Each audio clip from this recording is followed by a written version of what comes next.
40% of Australian housing is falling. Let's have a look. Hello everyone, Florian here and welcome to another episode of HeiseSays. Grab your stein of coffee and let's have a look at this article from CoreLogic. Of all organisations, they're discussing the fall in housing that's now spread to 40% or over 40% of housing in Australia. So, I mean, it's not surprising because housing's gone insane. We had, 20% growth in 1 year? So, of course, there's going to be a bit of a cooling off. It's really just gone nuts. And anyway, let's have a look. Australia's housing market downturn is gathering momentum as consecutive rate hikes, rising inflation, and weaker consumer confidence places additional pressure on values. Well, yeah, and the fact that it's insanely inflated. Oh, boy. I mean, there you go. Housing is the tool the government uses to stimulate the economy. They love it. CoreLogic's interactive Mapping the Market tool, updated today, shows 41.9% of houses and unit markets analysed in the June quarter declined in value, a significant increase on quarter one, when 23.6% of the market recorded a fall in values. Using the CoreLogic Home Value Index, a methodology widely used by economists and institutions nationally, 3,085 capital city houses and unit markets were analysed to provide a national overview of quarterly and annual changes to median values. CoreLogic economist Catalin Ezzi said the updated data showed a significant uptick in the proportion of declining markets compared to March, when values were falling predominantly in Sydney and Melbourne markets. So is it now for the rest of us? Let's have a look at some asking prices. This is additional, an alternative source of real estate data. This is SQM. We'll mix it up a bit, what we're referring to. This is weekly asking prices. And you can see there, what was that, 1.2 million in April of this year. And now they're creeping back down. People are starting to face reality. And if we have a look at asking prices in Sydney, you can see there, they're definitely creeping down. In Melbourne, come on, reload. Reload the page. Beautiful. There you go. You can see there. They've kind of flatlined. There's not as much, not as marked a decline as in Sydney, but my hometown, good old Brizzy, will reload, and you'll just see. Look at that. Oh, we've flatlined. Oh, we're going down. Look at that. We're starting to go down. Have we reached the peak? Is all houses not going to quite hit $1 million in Brisbane?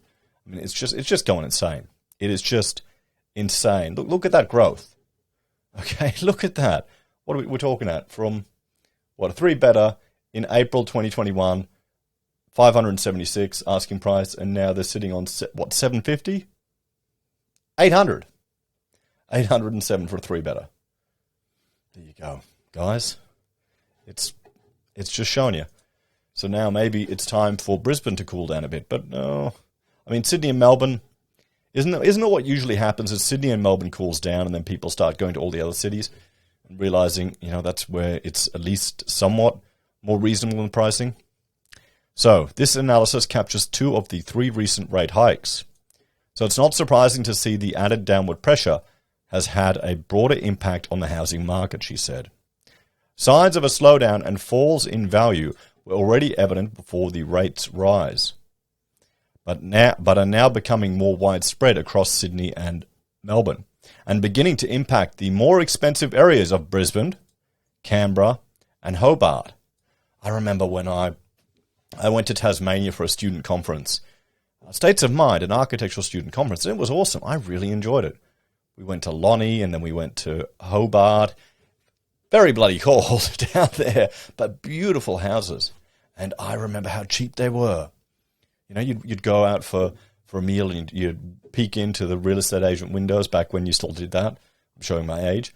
And I was shocked at how cheap property was compared to Brisbane. But kind of that's all changed now. It's gotten bad too down there. Historically, premium suburbs are more volatile than the more affordable areas. Values shoot up much faster during an upturn, but are among the first to fall during a declining market.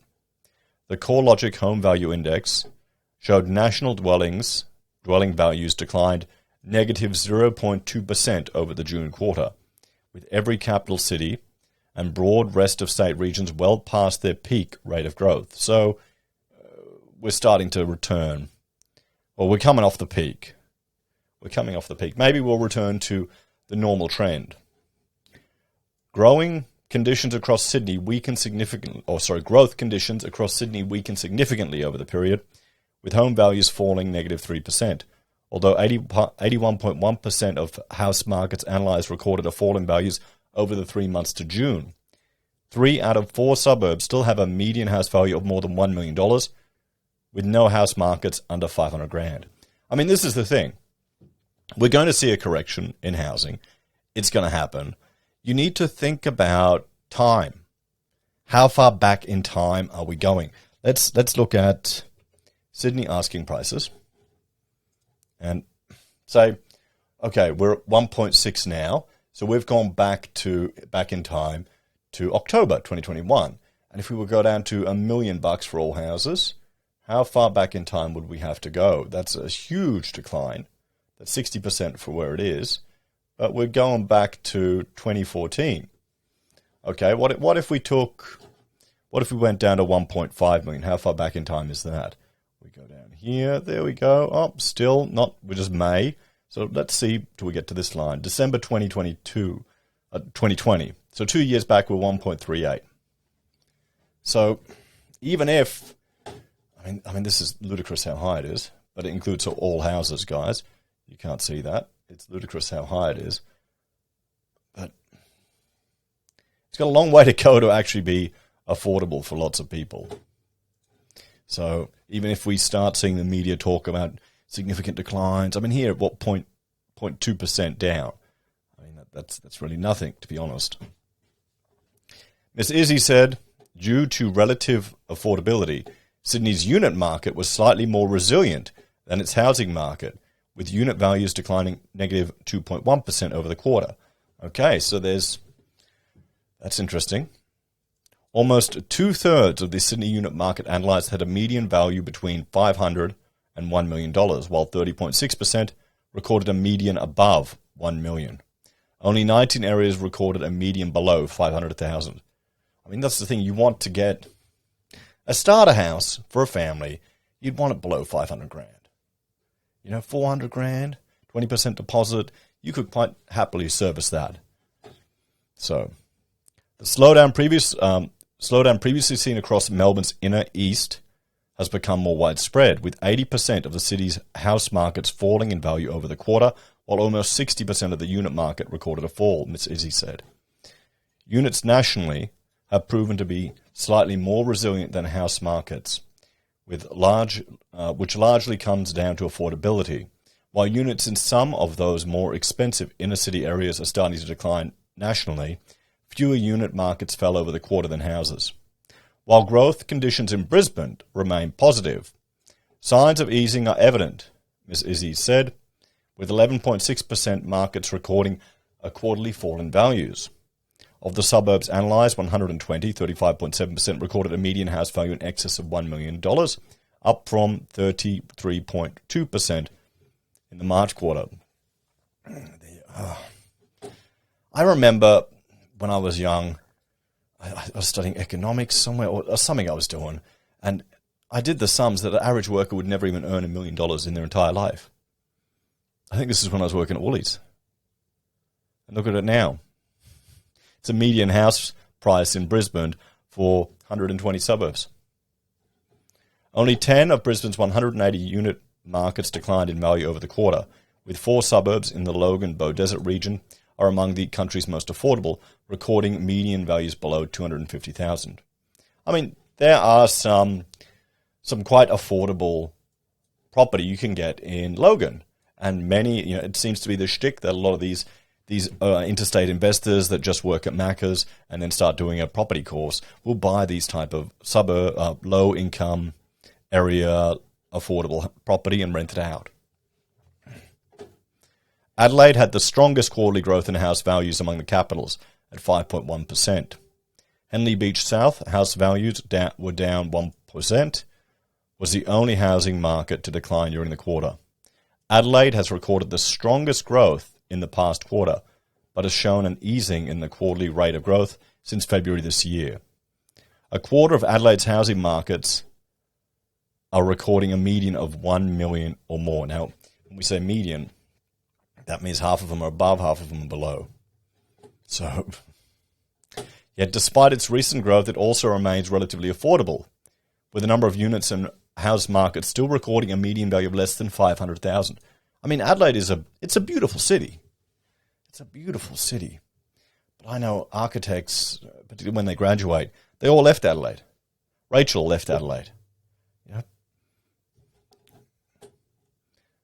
After WA's state border opened in March, Perth's house value surged 2.1% over the 3 months to June, with fewer than 20 markets recording a decline in value in the June quarter. Perth housing values remained the lowest of any capital city. Hobart's median house value declined by 0.5% to $796,000 in the June quarter. Yeah, that's changed a lot since I was last in Hobart, with more than half the markets analysed recording quarterly falls, while only 3 unit markets fell in value over the same period. In Darwin, house values increased by 3% in the June quarter, taking the city's median value to $588,000, with only 2 suburbs recording a quarterly decline in house values. Unit values increased 1% for the same period, taking the median unit value to $378,000. Canberra's median house value increased by 1.2% in the June quarter to $1,065,000, leaving only 2 of the 83 suburbs analysed with a median house value of less than $750,000. Although values have softened in a handful of house and unit markets in the last quarter, there have been no annual falls recorded. Canberra's median unit value increased 2.6% over the quarter to $629,000 in June. Well, there you go. There's our politicians, guys. So let's have a talk about this one. There you go. So, falling property has expanded to a greater proportion of housing in Australia, but overall it's still only down negative 0.2%. I think we're going to see some corrections in housing. It's gone stupid. It's just gone nuts how high it's gone up. But if people are sitting and waiting on the sidelines trying to time the market, hoping for a calamitous collapse, I don't know. I think there's more likely to be rampant government intervention and attempts to kick the can down the road before they'll allow that to happen. What do you think? Anyway, guys, let me know your thoughts and opinions on this one. Are you at all surprised that the housing market is starting to cool, or were you expecting it? Where do you think the bottom is? As always, thanks for watching. If you're a fan of the channel and enjoy the content I create here, there are a few ways you can help out. You can financially support us by joining us on YouTube or Patreon, using any of our referral links from Amazon, eBay, Independent Reserve, or AussieBroadband. You can buy our pocket squares or call us if you need an architect. And when I say call us if you need an architect, we are experienced in education, commercial, resource sector work. And, I mean, if you want to do a house or something, a little boutique, I'm happy to talk to you about it, honestly, and give you some suggestions and advice. But particularly if you're interstate, it's probably going to be smarter to go someone local. But I'd be happy to have a chat just to give you some insights and some things to think about.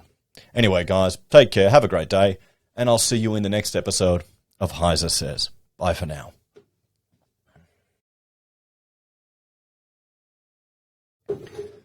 You've also got to remember, politicians have houses in Canberra, don't they? I can't imagine they want those to fall very much.